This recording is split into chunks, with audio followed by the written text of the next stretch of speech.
Boa noite, igreja. Estamos aqui mais uma vez reunidos para mais um culto. E eu quero te convidar nessa hora a render o seu coração diante do Senhor para esse momento de louvor, para que o nome do Senhor possa ser exaltado aí nas nossas casas, apesar desse distanciamento físico, que você possa conectar o seu espírito junto conosco. Eu quero te convidar a orar nessa hora e a se entregar completamente. Jesus, nós te exaltamos, nós te louvamos e te bendizemos. Nós reconhecemos que tu és santo sobre todos, que tu és soberano, que não há outro igual a ti, não há outro além de ti, amado. E nós queremos, como família, render o nosso coração aos teus pés, Jesus. Nós sabemos que tudo que temos e que somos vem de ti, é por ti e volta para ti. Amado Jesus, nós pedimos um derramamento da sua graça e da sua misericórdia se renovando sobre nós nessa hora, Jesus.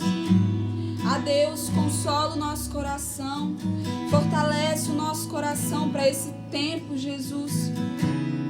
E amado Espírito Santo, nos ajuda a trilhar essa jornada em direção à eternidade contigo nessa terra.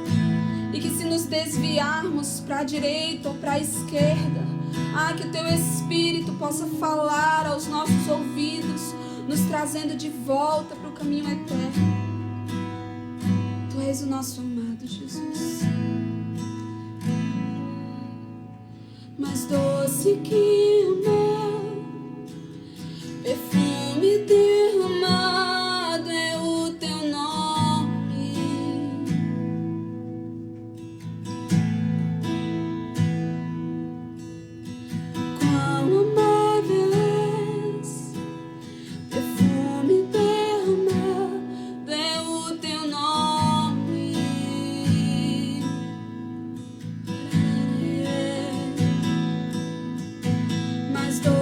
Que o mel, melhor do que o vinho é o teu amor.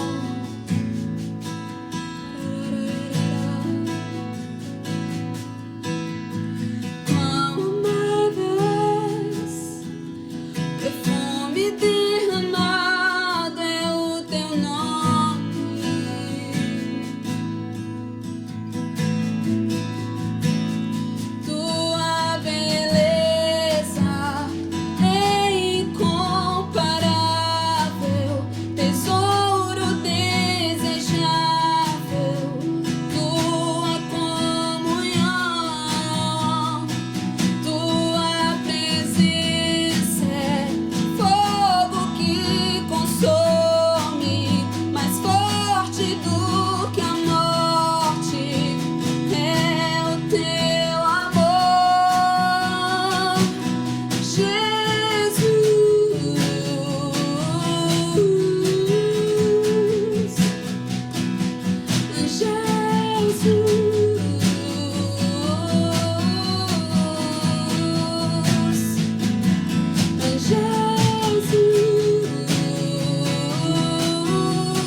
Que o vinho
eu quero conhecer Jesus.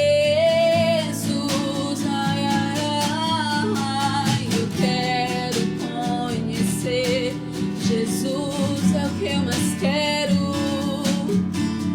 Eu quero conhecer Jesus e ser achado nele, e ser achado nele, e ser achado nele.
Canção será, oh, exaltado, exaltado, mais alto e mais alto e mais alto. Jesus, Jesus, Jesus, oh,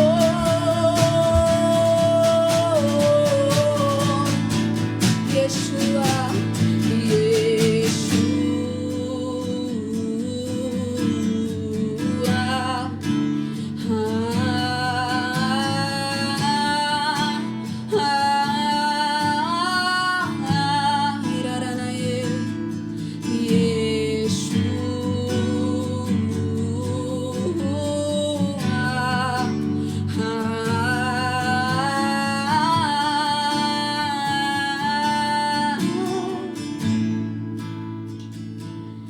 pois o amor não se compra, nem se merece.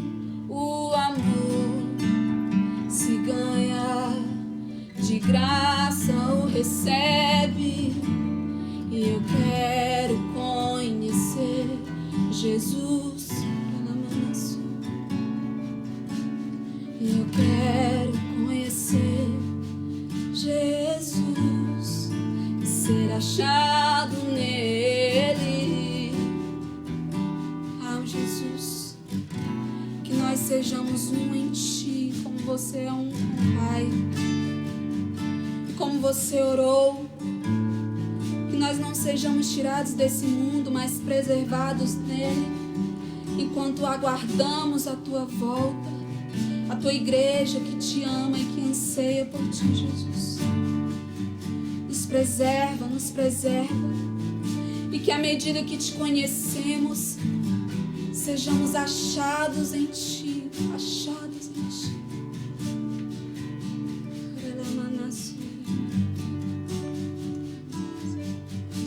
Eu quero te convidar a continuar com o teu coração aquecido, conectado com o Espírito.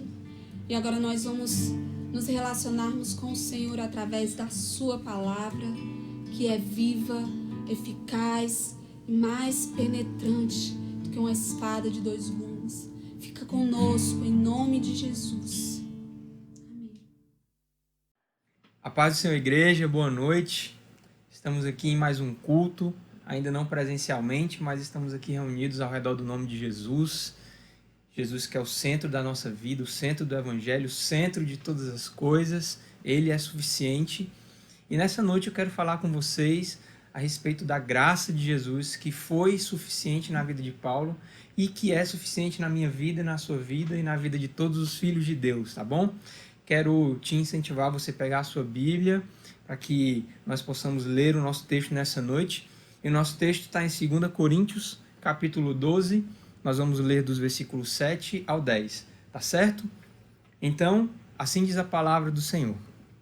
E para impedir que eu me tornasse arrogante por causa da grandeza dessas revelações, foi-me colocado um espinho na carne, um mensageiro de Satanás para me atormentar. Por 3 vezes roguei ao Senhor que o removesse de mim. Entretanto, ele me declarou: a minha graça te é suficiente, pois o meu poder se aperfeiçoa na sua fraqueza. Sendo assim, de boa vontade me gloriarei nas minhas fraquezas, a fim de que o poder de Cristo repouse sobre mim.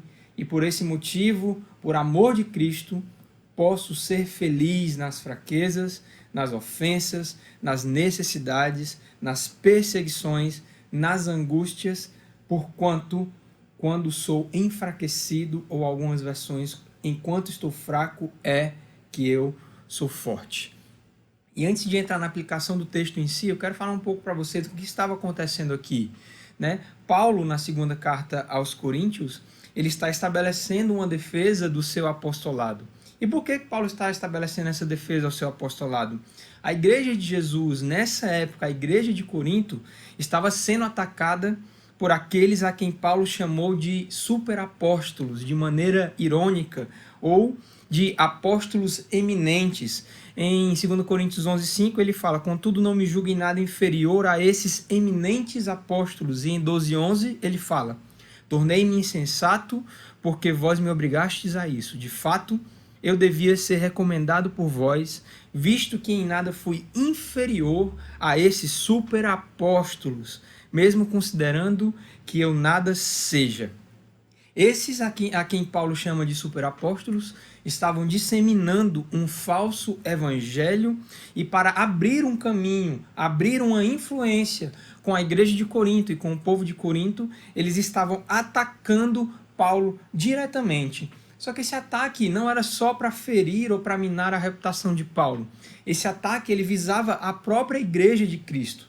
Quando eles atacavam Paulo, era com a intenção de atacar a igreja, de minar a influência do evangelho, minar aquilo que o evangelho estava fazendo, para que através disso eles pudessem agir da sua maneira, agir de um jeito impróprio, agir deturpando tudo aquilo que o evangelho prega.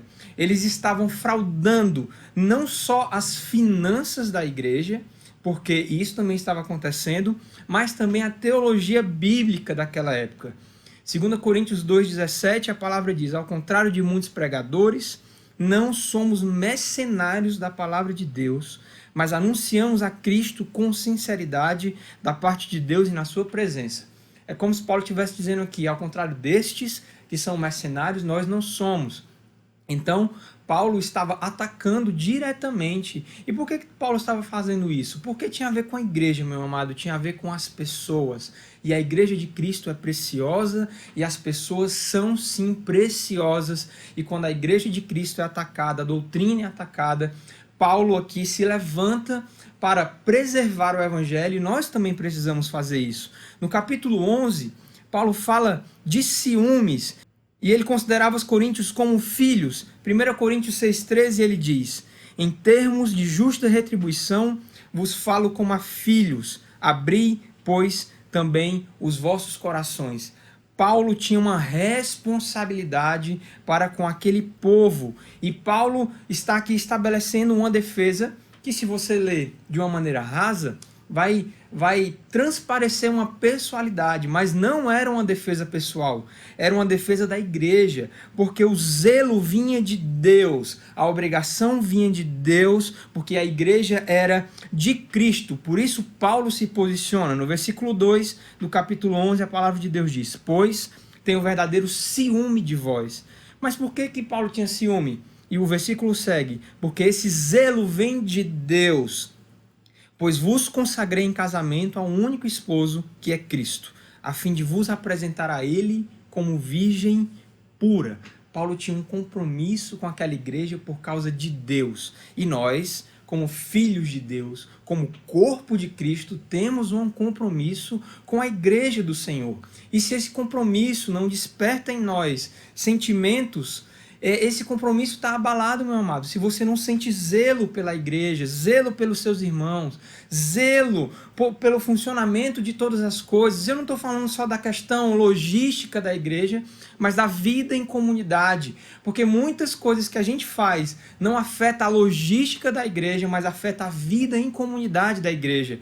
E isso não é ter zelo, isso não é sentir esses ciúmes que Paulo sentia e se posicionava para poder preservar essa comunhão, para poder preservar essa comunidade de fé chamada igreja, o corpo de Cristo. Paulo está dizendo aqui: olha, vocês são meus filhos, eu tenho um compromisso com vocês, eu não vou me calar na frente da afronta desses falsos apóstolos, desses eminentes apóstolos, como Paulo diz. E nós temos que ter uma posição mais ativa. Nós não podemos ficar calados à frente à afronta da igreja. Eu não estou falando, meus amados, de discussões imaturas no Facebook, de discussões imaturas no Instagram. Eu estou falando de posicionamento. Eu estou falando de apresentar sim onde há um problema, mas se apresentar como parte da solução desse problema. Porque apontar os defeitos das comunidades de fé, nós vemos 1 milhão de pessoas fazendo, mas se levantar para ser solução junto a essas comunidades de fé, nós vemos muitas pessoas fazendo hoje em dia. E chegou um tempo onde pessoas precisam sim se levantar para zelar pela comunidade, para zelar pela comunhão dos irmãos, para zelar pela palavra de Deus. Mais uma vez quero ressaltar, não sendo imaturos, não em discussões tolas, mas sim se posicionando firmemente contra aqueles que querem deturpar o evangelho. Paulo estava fazendo isso aqui. E na época de Paulo, na época que Paulo estava pregando, escrevendo aos Coríntios, no século I, era muito comum nas regiões da Grécia os mestres religiosos e os filósofos receberem dinheiro por qualquer ensino que eles ministravam. Paulo, contudo, não cobrava nada pela proclamação do evangelho e pelo discipulado cristão. Embora Paulo aceitasse ofertas voluntárias, conforme o ensino de Cristo, lá em Lucas capítulo 10, em Gálatas capítulo 6, mas, preste atenção, os falsos apóstolos alegavam que o ensino de Paulo era fraco e sem qualidade acadêmica e só por isso era de graça. E eu quero que você entenda o perigo que é isso. Por quê? Porque nós, infelizmente, também somos assim. Nós valorizamos as coisas que estão distantes de nós, valorizamos as coisas que são muito grandes, que têm uma cara muito pomposa, valorizamos as coisas que têm uma superficialidade bonita, mas nós não valorizamos as coisas simples, não valorizamos os de perto, nós não valorizamos aqueles que estão do nosso lado. Esses caras estavam dizendo, de graça, pregar de graça, isso só pode ser charlatão, isso só não pode valer nada. Se valesse alguma coisa, estava cobrando. E nós fazemos a mesma coisa. Nós dizemos, se conselho fosse bom, não era de graça. Mas nós desvalorizamos aquilo que recebemos de graça e pela graça. E nós precisamos valorizar aqueles que estão perto, aqueles que são da nossa comunidade, da nossa comunhão. Isso não significa que você vai desvalorizar os demais, não é isso. Mas nós precisamos parar de ter esse olhar que esses homens tinham, porque muitas vezes nós temos esse olhar. E na verdade, esses homens queriam que Paulo cobrasse para que Paulo se igualasse a eles. Para que eles pudessem dizer, olha, Paulo é um de nós, ele também cobra. Paulo é um de nós, ele também está pedindo dinheiro pelas suas ministrações. E Paulo se nega a igualar o erro dos outros, mesmo que isso fosse comum na época de Paulo. E nós precisamos entender que não é porque algo é comum ou porque todo mundo faz alguma coisa que nós temos que fazer também. O nosso compromisso é com Jesus. Mesmo que todo mundo esteja fazendo uma coisa, se essa coisa for errada, nós temos que ficar com Jesus, nós temos que ficar com a palavra. Para nós, o comum não é aquilo que todo mundo faz, mas o comum é aquilo que a palavra declara, é aquilo que Deus declara, é aquilo que nós sabemos que é certo pela pessoa de Jesus. O nosso compromisso é com ele. Se Paulo tivesse cobrado pelas ministrações nessa época, ninguém teria achado estranho, porque era algo comum. Mas Paulo se posiciona como um filho de Deus, como alguém que recebeu algo de graça e que está entregando de graça. E pelo contrário, lá em Atos, a palavra de Deus declara que Paulo trabalhava quando estava pregando aos coríntios. Então, muito mais do que não cobrar, Paulo ainda se sustentava, meu amado. Então, nós temos que ter uma postura diante daquilo que Deus faz e daquilo que Deus é. O texto diz em 1 Coríntios 11, do 12 ao 15... Paulo declara, o que faço e seguirei fazendo tem o objetivo de não dar oportunidade aos que procuram ocasiões de serem considerados iguais a nós nas obras de que se orgulham. Paulo disse, eu não vou me tornar a vocês em nada, a vocês falsos apóstolos, eminentes apóstolos, porquanto tais homens são falsos apóstolos, obreiros desonestos, fingindo-se apóstolos de Cristo. E essa atitude não é de admirar, pois o próprio Satanás se disfarça de anjo de luz. Olha o que Paulo está falando. Portanto, não é surpresa alguma que seus serviçais finjam que são servos da justiça. O fim dessas pessoas será de acordo com as suas ações a que eles merecem. Nós vemos aqui Paulo dizendo, olha, não é porque uma coisa tem cara de normal, tem cara de boa, que nós temos que fazer, até Satanás se disfarça de anjo de luz, nós precisamos permanecer na verdade, e na verdade somente. Paulo declara ainda mais sobre eles e sobre o povo de Coríntios, quando Paulo diz que eles acolhem quem os escraviza. 2 Coríntios 11, 20, e preste atenção no que o texto diz. Porquanto, de fato, vocês acolhem até quem vos escraviza ou vos explora, ou aqueles que sobre vós se exaltam, e até mesmo suportais quem vos esbofeteia. E isso é uma verdade absurdamente atual, meus amados. Por quê? Muitos de nós vivem assim, porque se recusam a andar com gente que é simples, se recusam a andar com gente que é acessível demais, que está perto, se recusam a andar com gente que é humana demais, que é real demais, isso tudo entre aspas, preferem andar com homens que quase não pisam no chão, homens que se dizem ser mais do que outros. Esses coríntios aqui, eles estavam suportando isso, não sei nem o porquê. Paulo também diz, eu não sei por que vocês fazem isso, e muitos de nós suportam isso hoje em dia. Nós precisamos andar com pessoas de verdade, conhecer, viver, andar na casa uns dos outros, ser liderados por homens que vivem a vida com a gente. Nós precisamos valorizar aqueles que abrem os seus corações para nós morarmos neles. E discipulado é isso, é o coração do discípulo no coração do mestre, é o coração do mestre no coração do discípulo, é a vida do mestre na vida do discípulo, a vida do discípulo na vida do mestre, é vida na vida. Paulo está dizendo, esses caras estão usurpando vocês e vocês aceitam. Outros, vendo essas coisas, tentam se igualar para ser aceitos. Como assim? Tem pessoas que são de verdade, que são reais, mas que não são valorizadas por causa disso. Então, para elas serem aceitas, elas começam a tomar uma postura diferente, como se vivessem uma vida fora da sua realidade. Não caia nessa tentação, meu amado. Não viva uma vida diferente da que Jesus conquistou para você para ser aceito. Não viva uma vida diferente da sua realidade para ser aceito. o Senhor Jesus te aceita e te transforma, Ele te encontrou assim e Ele vai te tornar a sua imagem e semelhança. Não queira viver a vida de outras pessoas para ser aceita. Nesse tempo de redes sociais, de fotos bonitas, de fotos editadas, nós temos a tentação de cair nesse lugar, mas eu quero te dizer algo: a vida real é vivida fora das redes sociais. Eu já falei isso em uma live que eu preguei para vocês, no Instagram, no Facebook, no YouTube. Nós ou qualquer pessoa só posta o que quer que seja visto. Aquilo não condiz com o todo da sua vida. Confie em pessoas que você está andando ali do lado. Os coríntios estavam caindo no papinho de homens que se passavam por super espirituais, enquanto Paulo, que tinha andado com eles, comido com eles, vivido com eles, estava sendo desprezado.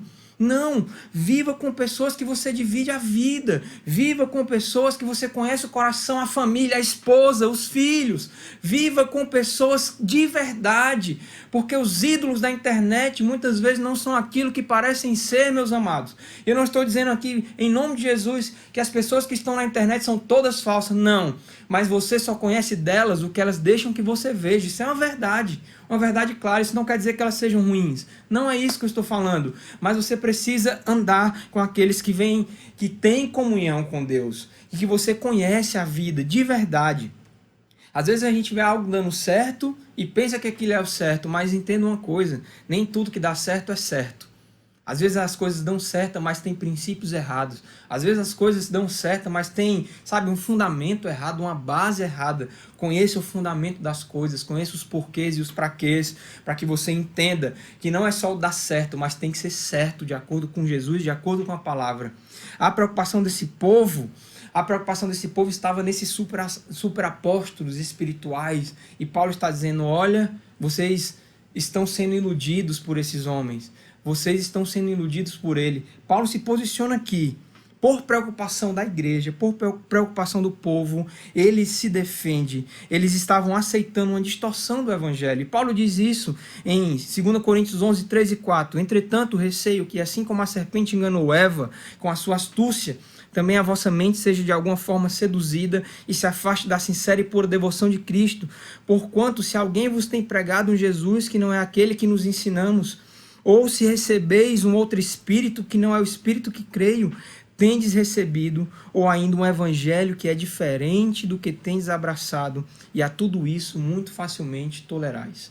Paulo está dizendo aqui: vocês estão tolerando um evangelho que é diferente do evangelho que nós pregamos para vocês, e vocês estão tolerando algo que não pode ser tolerado.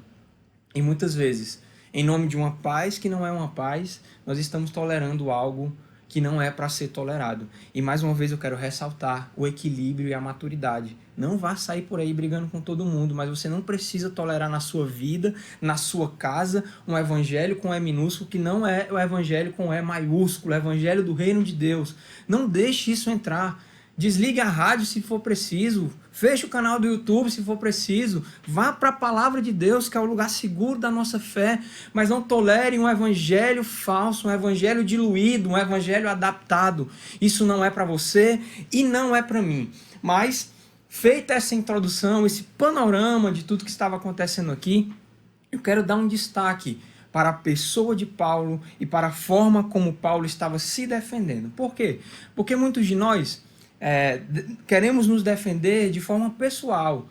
Nós defendemos ataques pessoais quando dói na gente, quando dói no nosso ego, quando dói no nosso orgulho. E nós já falamos aqui que não era isso que Paulo estava fazendo. Paulo estava defendendo a igreja e estava defendendo o evangelho. E para que isso acontecesse, ele teria que defender a si mesmo. E só por isso ele defende a si mesmo. Mas eu quero chamar a sua atenção para a forma como Paulo faz isso. Como Paulo se defende? Paulo estabelece sua defesa não apresentando as suas habilidades, mas apresentando as suas fraquezas, as suas marcas, o seu compromisso e os seus sofrimentos. Paulo havia entendido, meus amados, que essas coisas eram as coisas que traziam a ele a autoridade de um verdadeiro apóstolo de Cristo, e que essas marcas apontavam para uma verdade: a nossa força não muda, não pode mudar nada, e não tem poder para operar nada. Paulo, se tentasse defender aqui com a própria força, com os próprios argumentos, com as suas habilidades e qualidades, isso não poderia gerar uma mudança definitiva. E muitos de nós, na hora de nos defendermos, estamos apelando para as nossas habilidades, para a força do nosso braço, para o nosso argumento. Mas Paulo aqui está nos ensinando que não se trata da nossa força, mas da força dele, que manifesta-se na nossa fraqueza, do tanto de marcas que nós temos em nós, do tanto de sofrimentos que nós já passamos, já suportamos pela causa de Cristo, do tanto de vezes que nós poderíamos ter desistido e não desistimos, do tanto de vezes que nós olhamos para os escândalos que acontecem até nas comunidades de fé, mas não usamos isso como desculpa para ir embora, mas permanecemos na presença de Deus. São essas marcas que trazem autoridade. Não é o argumento, meu amado, não é o texto, são as marcas, a verdade que está na nossa pele, na nossa vida, no nosso modo de viver. Paulo, ele vai aqui, é como se ele fosse dar um currículo para os coríntios sobre aquilo que ele usaria para se defender. Sabe o que Paulo fala? Ele não fala da sua oratória, ele não fala das suas qualidades. Sabe o que ele fala? 2 Coríntios 11, 23 a 33. São servos de Cristo? Eu ainda mais me expresso como se tivesse enlouquecido, pois trabalhei muito mais, fui encarcerado mais vezes, fui açoitado mais severamente, em perigo de morte mais vezes, 5 vezes recebi dos judeus 39 açoites, 3 vezes fui espancado com varas, 1 vez apedrejado, 3 vezes sofri naufrágio, passei um dia e uma noite exposto à fúria do mar, muitas vezes passei por perigos em viagens, perigos em rios, perigos entre assaltantes, perigos entre meus próprios compatriotas, perigos entre os gentios, perigos na cidade, perigos no deserto, perigos no mar, perigos entre falsos irmãos. Trabalhei arduamente, por diversas vezes fiquei sem dormir, passei fome, passei sede e muitas vezes atravessei longos períodos de jejum, suportei frio e nudez. Além de tudo isso, pesa diariamente sobre mim a responsabilidade que tenho para com todas as igrejas. Ora, quem se enfraquece, que eu semelhantemente não me sinto enfraquecido? Quem se escandaliza, que eu de igual forma não fique indignado? Se, portanto, devo me orgulhar, então que seja nas atitudes que revelam a minha própria fraqueza. Se, portanto, vou repetir esse versículo, devo me orgulhar, que sejam nas atitudes que revelam a minha própria fraqueza. O Deus e Pai do Senhor Jesus, que é bendito por toda a eternidade, sabe que não estou falseando a verdade. Em Damasco, o governador da cidade, sob a autoridade do rei Aretas, viajava à cidade dos Damascenos com o firme propósito de prender-me. Todavia, através de uma janela, desceram-me muralha abaixo dentro de um cesto. E assim eu fui livrado das mãos dele. Olha o currículo desse homem. É como se ele dissesse assim, pergunta para esses caras o que foi que eles suportaram por amor a Cristo.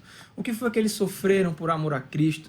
Se eles já passaram fome, sede, nudez, açoite por amor a Cristo, porque eu já passei e essas marcas estão aqui na minha pele. Eu não sei se você já assistiu o filme de Paulo, mas é interessante quando a gente vê Paulo andando todo torto e o cara pergunta para ele o que aconteceu e ele responde que as costas dele estavam cicatrizadas de tanta surra que ele levou, meu amado. Paulo tinha autoridade pelas marcas que carregava, pelo chamado de Jesus, pela verdade, porque não negociava a verdade. Nós precisamos entender que a autoridade não vem quando eu sou consagrado a um cargo, que para muitas igrejas significa um nível superior, e eu não estou falando aqui contra lideranças em nome de Jesus, mas a autoridade, meu amado, vem pela verdade que você vive, as renúncias que você faz por amor a Cristo, os sofrimentos que você suporta para não negar a verdade. Sabe, aquele dia que você estava passando fome e veio R$100 de maneira ilícita e você disse, não, eu prefiro passar fome do que negar a minha fé, do que negar o nome de Jesus. Essas coisas te trazem autoridade. E muitas especulações foram feitas ao longo da história a respeito do que era esse espinho na carne que nós lemos no nosso texto original. Paulo mesmo nunca foi claro sobre o que seria esse espinho. Muitos falam que se tratava de perseguições, Lutero falava isso. Paulo, ele tinha epilepsia, ele tinha convulsões, Paulo tinha problemas de visão, Paulo sofreu com malária, fora todas essas perseguições que a gente nadou, e Paulo resistia na presença de Deus. Olha que coisa maravilhosa. O quantos de nós reclamamos de tão pouca coisa, meu amado, somos tão ingratos. Esses dias eu estava conversando com um irmão, E ele falando sobre os motivos de agradecer, que ele não via. Eu disse, cara, acordar é um motivo para agradecer, é graça. O prato de comida que estava na tua mesa é um motivo de agradecer, e isso é graça. Sabe, o dormir bem, ter um teto para morar é motivo para agradecer, isso é graça. Nós nem sangramos por amor ao Evangelho, como diz lá em Hebreus capítulo 12.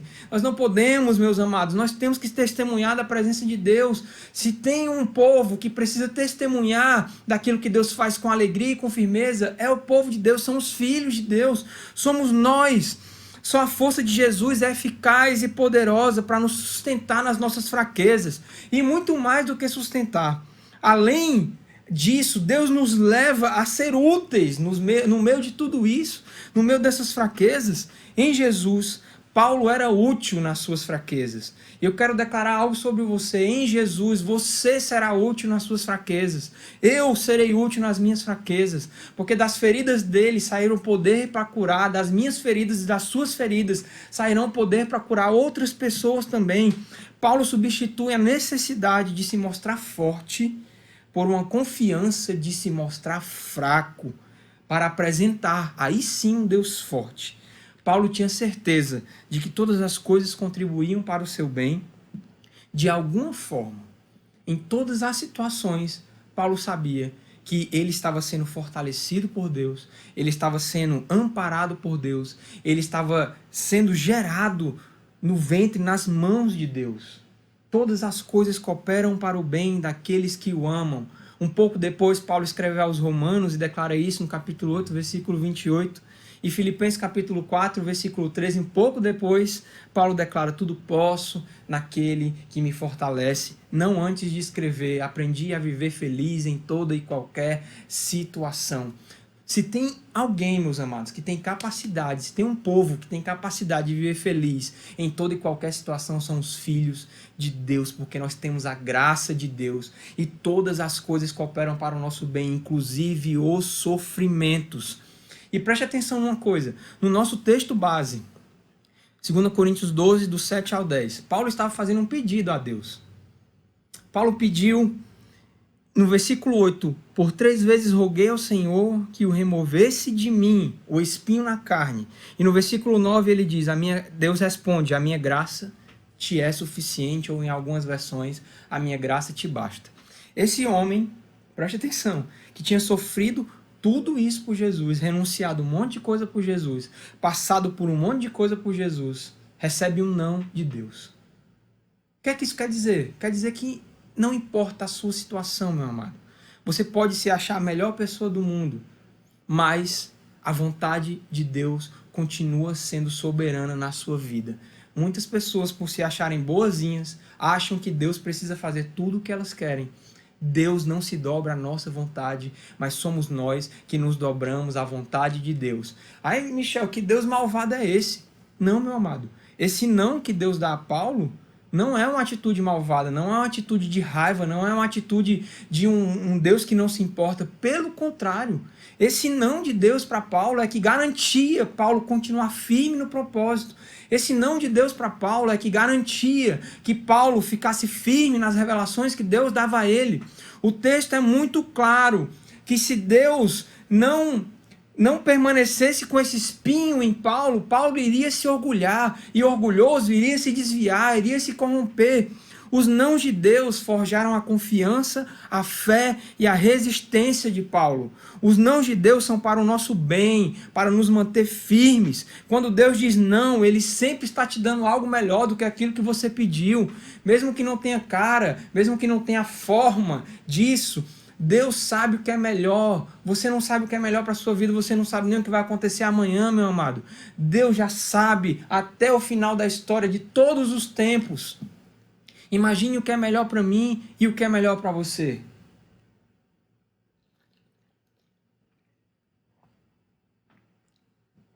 Sabe o que esse não de Deus para Paulo estava gerando aqui? Gerava confiança, gerava fé, gerava autoridade, gerava experiência, gerava testemunho, livrava Paulo do orgulho, mantinha Paulo no caminho. Sabe quando Deus te dá um não? é para que você permaneça no caminho, é para que você permaneça longe do orgulho, é para que você permaneça longe de coisas que vão te afastar dele. Sabe aquele não que você não gostou, que Deus te deu? Aquele não te livrou de algo que você nem sabia que poderia acontecer. Aquele não te livrou de você se desviar do caminho do Senhor, meu amado. Nós precisamos entender que quando nós oramos, nós não oramos para mudar Deus. Nós oramos para nos mudar, para aceitar a vontade de Deus. E esse homem aqui, ele ora como Jesus no Getsêmani. Ele pede por livramento dessas coisas. Mas, assim como Jesus, que fez a vontade do Pai depois de orar, Paulo se satisfaz com a vontade de Deus. Por quê? Porque Deus não nos priva de sofrer, mas cobre as nossas fraquezas com graça e poder, não nos tirando dos momentos difíceis, mas transformando isso em motivo de fé, em crescimento espiritual, em testemunho da sua graça e do seu amor eterno. Deus nos guarda, Deus sabe o caminho e Deus sabe o que faz. Se você recebeu um não de Deus esses dias, é porque Deus sabia que essa era a melhor forma para o seu crescimento, para aumentar a sua fé e para te preservar no caminho do Senhor. Se satisfaça com a vontade de Deus, se satisfaça com aquilo que Deus faz na sua vida. Sabe, Paulo tinha autoridade aqui para escrever aos Coríntios. Por quê? Porque ele não era um homem que tentava dobrar a Deus à sua vontade, mas que estava ali, submisso à vontade de Deus, submisso ao agir do Senhor. Era um homem que aceitava tanto o sim de Deus quanto o não de Deus. E nós precisamos aprender a viver tanto com o sim de Deus como com o não de Deus, porque nós receberemos sim, muitas vezes, mas outras muitas vezes receberemos não. E talvez essas vezes sejam nos dias mais difíceis, que a gente esteja chorando, nos dias de maior dificuldade, Deus vai dizer não. Por quê? Por que Deus não me tira dessa dificuldade agora, Michel? Porque Ele sabe que essa dificuldade está gerando o teu caráter, que essa dificuldade está te dando autoridade, que essa dificuldade está matando um orgulho que existe dentro de você. E, meu amado, deixa eu te dizer algo, o orgulho é um perigo. Paulo, no versículo 7 do nosso texto, ele admite que poderia se orgulhar. E deixa eu te dizer uma coisa, a gente vê o orgulho como uma coisa ligada às coisas negativas, e isso acontece sim, mas o orgulho pode estar ligado às coisas positivas, meu amado. Nós somos tão incertos, volúveis, a nossa natureza é tão pecaminosa que até as coisas boas nós podemos deturpar e nos tornar orgulhosos. Como assim? O orgulho de ser simples é um orgulho e é ruim. O orgulho da renúncia, olha o tanto que eu renunciei por Jesus, olha, isso pode te tornar orgulhoso se você não vigiar. O orgulho de carregar marcas, o orgulho da santidade, essa santidade entre aspas, o orgulho de ser uma boa pessoa, eu sou tão bom, estou acima dos demais, olha que coisa perigosa. Esse tipo de orgulho é o mais perigoso. E Paulo, ele é muito coeso naquilo que ele está falando. Por quê? Porque no capítulo 12 de 2 Coríntios, dos versículos 12 ao 6, ele fala, deixa eu achar o 2 aqui. Conheço um homem em Cristo que há 14 anos foi arrebatado ao terceiro céu. Se foi no corpo ou fora do corpo, não entendo exatamente. Deus o sabe. Mas sei que esse homem, se isso ocorreu no corpo ou fora do corpo, não sei. Mas certamente Deus o sabe. Foi arrebatado ao paraíso e ouviu palavras inexprimíveis, preste atenção, as quais não é concedido ao homem comentar. Neste homem me orgulharei, mas não em mim mesmo, a não ser em minhas próprias fraquezas.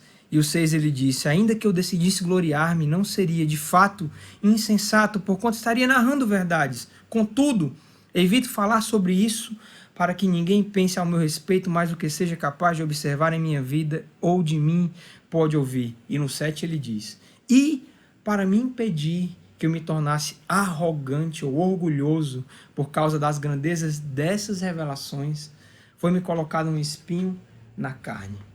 Meus amados, quantas pessoas eu já conheci que receberam grandes revelações de Deus e se tornaram orgulhosos e se perderam no meio do caminho. Homens que eram usados em profecias, em visões, mas se tornaram orgulhosos porque colocaram essas coisas acima de Deus, colocaram seus talentos acima de Deus, colocaram seus instrumentos acima de Deus. E Paulo, muito consciente, ele está dizendo assim, para que eu não me orgulhasse, Deus me permitiu sofrer com um espinho na carne. E mesmo eu orando 3 vezes, a resposta dele foi não.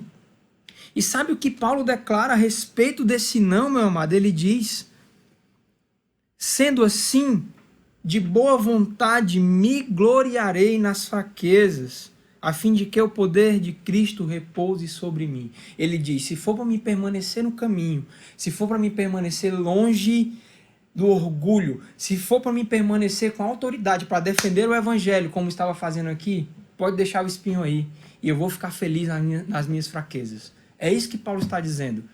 Se for para me permanecer com Cristo, vale a pena sofrer, vale a pena passar por perseguições, vale a pena suportar a dor, vale a pena receber nãos de Deus para ficar junto dele, porque a palavra é clara, e se você ler no final desse livro, ele diz, a lágrima será enxugada, as angústias passarão, nós estaremos com ele por toda a eternidade. Pedro diz que nós somos peregrinos em terras distantes, estamos aqui de passagem, então suporte, meu amado, para que você tenha autoridade em Cristo para defender os seus irmãos, a comunidade, a igreja. Suporte para que a sua fé seja aumentada, a sua confiança seja aumentada. Suporte, quando Deus disser não para você, não faça como um menino pequeno que fica se esperneando, mas faça como Paulo. Amém, Jesus, eu me gloriarei nas minhas fraquezas, a fim de que eu seja aperfeiçoado em ti. Olha que coisa linda, que coisa maravilhosa. Quando paramos de valorizar os nãos, nós trilhamos um caminho que nos levará inevitavelmente ao orgulho e à queda. Nós temos a capacidade de nos orgulhar até das coisas boas. Às vezes, achamos os nãos ruins, mas foram exatamente eles que nos fizeram continuar de pé, que nos trouxeram até aqui. Foram os nãos de Deus. Porque eu já disse isso outras vezes, se Deus atendesse tudo o que eu pedisse, meu amado, eu estava perdido e você estava perdido. Porque a palavra de Deus diz que nós não sabemos como orar. O nosso nível de confiança ele tem que estar em Jesus, no seu Espírito, tem que estar em Deus. Por quê? Porque Ele sabe o que fazer, Ele sabe o amanhã, Ele sabe, conhece o meu coração até mais do que a mim mesmo. Então eu tenho que parar de querer tomar o controle da minha vida, eu tenho que parar de querer entender tudo e todos e confiar no Senhor.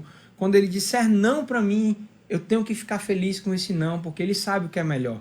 E muitos de nós estamos romantizando esse a tua graça me basta e cantamos na igreja, só tua graça me basta, tua presença é o meu prazer. Mas sabe que essa a tua graça me basta é não. Quando você está cantando isso no louvor, você está dizendo assim, o teu não me basta também. O teu não vai me deixar feliz também. Isso é uma realidade na sua vida?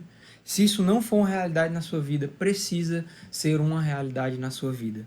E para concluir essa palavra que Deus colocou no meu coração para você nessa noite, todas essas coisas falam sobre aquilo que Paulo estava se tornando, sobre o aperfeiçoamento da pessoa, do caráter de Paulo. E nós, meu amado, estamos sendo aperfeiçoados pelos não de Deus e pelos sims também. Paulo aqui, ele está usando a mesma expressão de quando a glória de Deus, a Shekinah, pousava sobre o templo. Aqui no versículo 10, ele está dizendo, por esse motivo, por amor de Cristo, posso ser feliz nas fraquezas, nas ofensas, nas necessidades, nas perseguições e nas angústias, porquanto quando estou enfraquecido é que eu sou forte. E que motivo é esse? É que o poder de Cristo repouse sobre mim. E esse termo na língua original, ele está falando da glória de Deus repousando no templo, da Shekinah de Deus que pousava sobre o templo. E esse repouso aqui vem do grego episkense, que tem um sentido de fazer morada e de fazer tabernáculo. Quando Deus faz morada em você, quando Deus ele estabelece tabernáculo na sua vida, muitas vezes é depois do não que ele te dá. Paulo está deixando claro aqui, me gloriarei nas minhas fraquezas, a fim de que o poder de Cristo repouse sobre mim. Nós precisamos nos gloriar nas nossas fraquezas. Eu não estou falando de ser masoquista, mas eu estou falando de suportar em Cristo e entender que o poder de Deus, ele age na nossa fraqueza, na nossa inutilidade, Ele age na nossa não condição de fazer alguma coisa, e Ele pega, sim, aqueles que não são para confundir os que são. Ele continua fazendo isso, meu amado. Nós estamos aqui gravando no estúdio do meu amigo Pedro Forte, e hoje nós estávamos conversando sobre isso, e nós estávamos falando, Pedro estava falando, eu produzo pela graça, e eu achei lindo quando ele falou isso, meu amado, porque é assim, porque tudo de bom que sai de nós, que flui através de nós, é graça de Deus. Não tem nada a ver com a nossa capacidade. Nós nos esforçamos, estudamos, nos posicionamos, mas no final da equação é Deus, meu amado. Por quê? Porque até se esforçar vem dele, se posicionar vem dele, a capacidade vem dele. Porque se ele não manter a nossa saúde, a gente não levanta de manhã para se esforçar, não levanta de manhã para estudar. Então tudo vem de Deus, tudo vem dele. E nós precisamos suportar, porque só aqueles que suportam poderão se levantar para defender a igreja, para defender a comunidade. Só aqueles que têm marcas, só aqueles que têm vida, só aqueles que têm verdade. Porque na hora que aqueles que estão pregando o falso evangelho pedirem o teu currículo, você não pode falar das músicas que fez, do tanto que você toca bem, do tanto que você prega bem, da sua oratória. Não. Você, assim como Paulo, tem que falar, olha, suportei isso por amor a Jesus, renunciei àquilo por amor a Jesus. Nessa época difícil, olha, eu fiquei com Jesus. Quando tentaram comprar a minha fé, eu não vendi, porque a minha fé não está à venda, e eu fiquei por amor a Jesus. Na época em que faltou tudo na minha casa, eu fiquei por amor a Jesus, e eu posso me gloriar nas fraquezas, porque o único forte aqui é Ele. Se nós entendermos isso, vão acabar os super apóstolos, os super espirituais, vão acabar, porque nós sabemos que super é só Jesus. Nós estamos debaixo da sua graça, dependendo da sua graça, e estamos passando por privações todos os dias, mas nós podemos nos alegrar nisso, porque a graça dele nos basta. A graça dele te basta, a graça dele me basta. Se nós amarmos o sim e amarmos o não de Deus da mesma forma, nós seremos aperfeiçoados e cresceremos de maneira constante e firme na sua presença, porque a sua graça nos basta. E deixa eu te dizer algo para alinhar a sua vida. Se levante para defender o evangelho, sim. Mas antes disso, deixe Jesus gerar autoridade na sua vida, verdade, amor na sua vida. É por isso que está cheio de escândalo na internet, meu amado. Porque um monte de gente que só tem voz e não tem verdade. Nós precisamos de verdade antes de ter voz. Nós precisamos mostrar as marcas na nossa pele para as pessoas. Nós precisamos mostrar que a sua graça nos basta não é uma canção que a gente canta no culto, mas é a maneira que nós vivemos todos os dias. Sabe? Quando aquela oração que você fez não é respondida, a sua graça me basta. Quando aquele pedido que você fez a Deus é respondido com um não, a sua graça me basta. Quando um irmão, entre aspas, te ofende, a sua graça me basta. Você não precisa se responder, você precisa defender o evangelho e a igreja, mas a graça de Deus te basta e a graça de Deus me basta. Nós precisamos e temos condições de nos alegrar nas nossas fraquezas. Então deixa eu te dizer algo, não viva em outro caminho. Não queira ser outra pessoa. À luz da Bíblia, você é fraco. Romanos capítulo 3 deixa isso tão claro, tão claro, tão claro. Mas sobre nós está o justo e o justificador da nossa fé. Em Jesus nós podemos ser fortes. Na sua graça nós podemos resistir. Na sua graça nós estamos sendo aperfeiçoados até o dia em que nós seremos glorificados com Ele. Aí sim receberemos um corpo incorruptível, livre das tentações do pecado, e poderemos dizer que somos parte literalmente dele e com Ele. Nós vivemos nesse paradoxo da teologia, do já e do ainda não. Já temos a graça, já temos o Espírito, já temos a palavra, já temos as condições, mas ainda não somos plenos, ainda não somos santos como deveríamos ser, ainda não somos puros. E por isso precisamos estar debaixo da graça.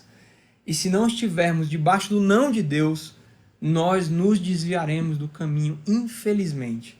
A palavra diz na carta aos Hebreus que ele disciplina aqueles que amam. Então recebam o não de Deus com alegria, meu amado. Alegria de que esse é o melhor caminho. Alegria de que essa é a melhor saída. Alegria de que Deus não está te negando nada, mas está te dando algo melhor do que você pediu. Esse é o segredo, tá bom? Que Deus te abençoe. Eu quero orar pela sua vida antes de nós encerrarmos. Feche seus olhos aí onde você está. Senhor Jesus, eu quero iniciar essa oração declarando: a tua graça nos basta, Deus. Nós não somos daqueles que precisam colocar máscaras para parecer fortes. Nós admitimos aqui diante de você, não somos nada. Somos pecadores, somos falhos, mas a tua graça nos basta. Nós nos gloriamos nas nossas fraquezas, porque quando somos fracos, você continua sendo forte. Porque a nossa fraqueza, ela não pega em você e te torna fraco, mas a tua força que pega em nós, nos tornando forte. Porque as nossas mazelas, elas não pegam em você te sujando, mas é a tua limpeza que nos limpa, Senhor. Estamos de pé por você, caminhamos com você, suportamos por você, assim como Paulo pôde passar por todas essas coisas, nós também podemos passar com você do nosso lado, Jesus. Nós não podemos esquecer que todas as coisas cooperam para o bem daqueles que te amam. E nós estamos aqui, Senhor. Nós te amamos. Ainda não amamos como deveríamos, mas estamos aprendendo a amar todos os dias. Um passo de cada vez, de glória em glória, de fé em fé, como diz a tua palavra. Mas eu te peço, continua aperfeiçoando os meus irmãos. Continua, Senhor Jesus, declarando não para eles, para que eles cresçam. Continua, Senhor, negando pedidos, Senhor Jesus, que vão desviar eles do teu caminho, para que eles cresçam, para que eles permaneçam na tua casa, na tua igreja, na tua comunidade, no teu corpo, Senhor. E muito mais do que isso, Senhor, quando eles permanecerem, levanta-os para defender a fé, para defender aqueles que sofrem, aqueles que estão sendo humilhados, aqueles que estão sendo escravizados, como os irmãos de Coríntios estavam, Pai. Levanta homens e mulheres que têm mais do que uma voz, mas têm uma autoridade, uma verdade por trás dessa voz, que carregam marcas, que carregam verdades, como Paulo carregava aqui, e por isso ele tinha autoridade de defender a tua igreja. Em nome de Jesus, Pai, se os meus irmãos estão passando por dificuldades, por espinhos na sua carne, e eles estão orando e recebendo nãos, que eles entendam que esse não é melhor para as suas vidas, que esse não é o não que vai fazê-los crescer, é o não que vai fazê-los confiar, é o não que vai fazer eles permanecerem na tua presença.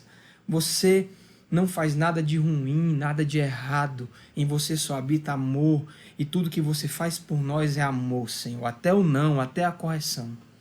Eu te agradeço por mais esse culto, e eu te peço que você continue nos mantendo na sua presença, com sim e com não, nós nos submeteremos à tua vontade. Assim te oro e desde já eu te agradeço. Amém e amém. Glória a Deus.